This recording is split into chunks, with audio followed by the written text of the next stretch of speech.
Hello friends, welcome to SS life style. எல்லோரும் எப்படி இருக்கீங்க ஃப்ரெண்ட்ஸ்? ரொம்ப நாள் ஆச்சு வீடியோ போட்டு. சரி, இன்றைக்கி போடலாம் ஒரு வீடியோ அப்படின்றதுக்காக. ஒரு ஃப்ரைடே மார்னிங் தான். பூஜை ரூமெல்லாம் ஏற்கனவே க்ளீன் பண்ணியிருந்ததுனால விளக்கேற்றி சாமி கும்பிட்டுட்டு அப்படியே நான் மார்னிங்லேருந்து வேலையை ஆரம்பிக்கிறேன். இன்றைக்கி சாம்பார், அப்புறம் மஞ்சள் பூசணிக்காய் பொரியல், அப்புறம் கோஸு கேரட் பொரியல் அதான் செஞ்சுருந்தேன்.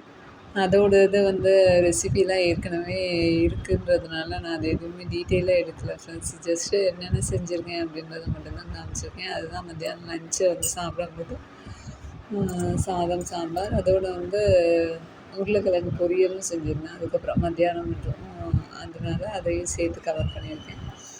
அவ்வளோதான். அப்புறம் ஈவினிங்க்கு முருங்கைக்கீரை சூப் செஞ்சேன் ஃப்ரெண்ட்ஸ். அது எப்படி பண்ணியிருக்கேன்றதை மட்டும் கொஞ்சம் இதாக காட்டியிருக்கேன். இதில் என்னென்னா, இதுலேயே நான் கூட கொஞ்சோண்டு பீட்ரூட்டும் கேரட்டும் சேர்த்து போட்டிருக்கேன். ஒரு சின்ன பீட்ரூட்டும் ஒரே ஒரு கேரட்டை மட்டும் கட் பண்ணி போட்டுட்டு, அதுக்கப்புறமா முருங்கைக்கீரை நல்லா கழுவி 2-3 தடவை கழுவிட்டு அதை போட்டுட்டு, சின்ன வெங்காயம் ஒரு 6 சின்ன வெங்காயம், 6லேருந்து 10 வரைக்கும் நமக்கு தேவைப்படுது. அப்புறம் ஒரு 10 பல் பூண்டு, கொஞ்சோண்டு இஞ்சி, ஜீரகம், சோம்பு, மிளகு, தனியா ஒரு ஸ்பூனு, அப்புறம் ஒரு 4 கிராம்பு, ஒரு சின்ன துண்டு பட்டை, இதெல்லாம் போட்டுக்கலாம். அதுக்கப்புறம் கொஞ்சோண்டு கொத்தமல்லி, கருவேப்பிலை, ஒரு 2 தக்காளி, சின்ன தக்காளியாக ஒரு 2 தக்காளி, கொஞ்சோண்டு மஞ்சத்தூள், இவ்வளோ தான் ஃப்ரெண்ட்ஸ். இதை போட்டுட்டு பருப்பு இருக்குல்ல, அது மட்டும் ஒரு 2 ஸ்பூன் எடுத்து அதையும் நல்லா கொஞ்சம் கழுவிட்டு போட்டுக்கலாம்.